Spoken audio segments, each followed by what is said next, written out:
So I watched Scream 7. This is the latest installment in the horror slasher parody franchise, and Nev Campbell is back. Sydney's back. And before I get into anything, I will say I ain't got nothing against Nev Campbell, okay? My girl refused to be in Scream 6 because they wouldn't give her her bag, and she said, "All right, I don't need to make the movie then." And then guess what? Paramount did a bunch of tomfoolery, and they got into a situation where they needed Nev Campbell to come back for Scream 7, and apparently she got a $7 million bag. I ain't got no problem with that. I think that's based. Anyways, there happens to be a very large, morbidly obese, type 2 diabetic elephant in the room, which is that there are other actresses that aren't back for Scream 7, and those are Melissa Barrera and Jenna Ortega. Now, if you don't know the whole story about it, Melissa Barrera is very sympathetic to the Palestinian plight when it comes to the whole Israel and Palestine situation. She has made a bunch of posts.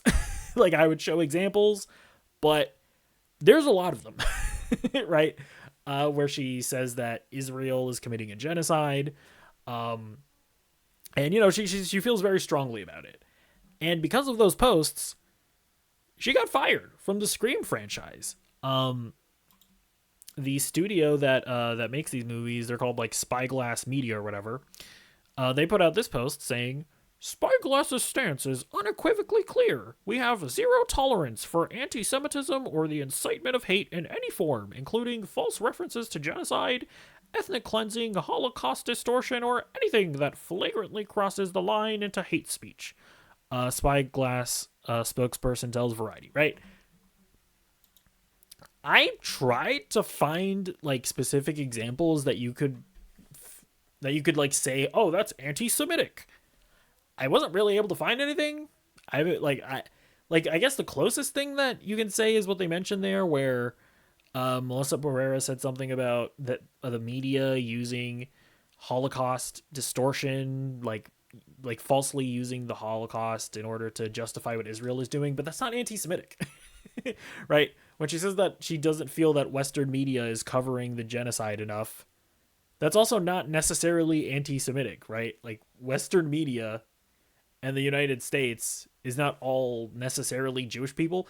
Like, people are doing a lot of stretching, okay?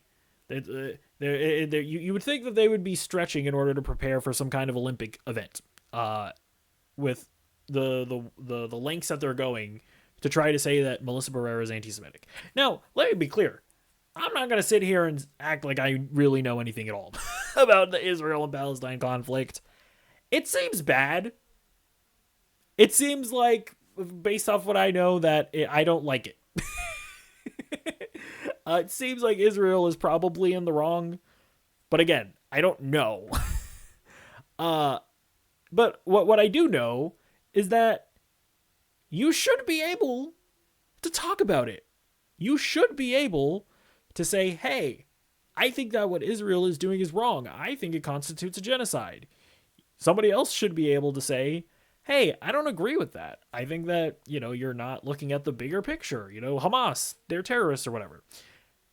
I feel like we should be able to say that, okay? And I feel like actors and actresses should also be able to have their perspectives. And it shouldn't turn into this thing where this actor or actress has a different political opinion than me. Well, I'm gonna boycott their movie. That is incredibly lame, okay? Like, if you're actually somebody that heard Rachel Zegler, talking about like the Snow White movie or whatever, and you are somebody that was going to watch the Snow White movie, if you have bad taste, then you were actually going to watch the Snow White movie for your own entertainment because you thought the trailers looked good or whatever. And then because of what Rachel Zegler said, you then decided, "Well, now I'm going to boycott the movie and I'm not going to watch it anymore." You're lame. You're a loser. Like, sorry, but we should be able to separate these things from the actress's work in the media that they're in. And, you might be saying to yourself, well, why are you spending so much time talking about this and not just reviewing the Scream 7 movie itself? Well, A, this topic is more interesting than Scream 7. Frankly. And B, I can't remove it from the movie. I can't just look at the movie on its own. Because Melissa Barrera's character, who, I guess, spoiler alert for the past two Scream movies, it was revealed that she was Billy Loomis's daughter. And part of what made her character so cool was that she has these like serial killer tendencies, and it plays into the plot. It plays into how she tries to suppress those tendencies or uses it when she's killing when she's fighting the Ghostface people. That was by far the coolest element that they've introduced in the Scream franchise. It's like one of the reasons why I actually enjoyed the last two Scream movies when I'd gotten very much sick of the formula. And so when you when Spyglass injected their politics into the making of Scream 7, and you removed, like, the one thing that you had going for you when it came to at least my enjoyment of these movies, I can't just ignore it. I can't just talk about Scream 7 in an apolitical manner. They've made it impossible for me to do so. And so, yeah, like, this whole thing is one of the main reasons why I think Scream 7 is painfully mid. It is painfully mediocre. It's just another Scream movie to me, right? Like, I got very much bored of this franchise, and now I'm bored of it again. Listen, again, no hate towards Neve Campbell. She's coming in, she's doing her thing, but I just don't really care that much about Sidney Prescott at this point. And it's not that they didn't do anything new with her, right? She's a mom now, but even still, the plot, when you see her relationship with her daughter, you know exactly where it's going. You know the exact arc that she's going to have with her daughter. It's not interesting. It's not dynamic. It's not surprising. You know exactly where it's going to go. And, the Scream movies always try to touch on modern topics. And one of the topics that they touch on in this movie is, like, deep fakes. Not necessarily AI, it's more so just deep fakes in this, but it's just lame the way that it's executed. It just feels corny. Like, this feels more like a Scream 4, right? Or a Scream 3, where, man, did I just not care about this story at this point, right? I just don't care about this franchise. And in Scream 5, they refreshed it with the Melissa Barrera character. It felt cool again. And now it's just more Scream, which I just don't care about. And honestly, even just like the basics of filmmaking here, they just feel not as cool as the previous two movies. One thing that I will, the other thing that I'll give the two previous Scream movies is that I actually felt like the kills were really cool and impactful. In this one, I mean, there's some okay stuff, but frankly, some of the prosthetics when it came to the killings were kind of bad. They didn't feel as tense. They didn't feel as impactful.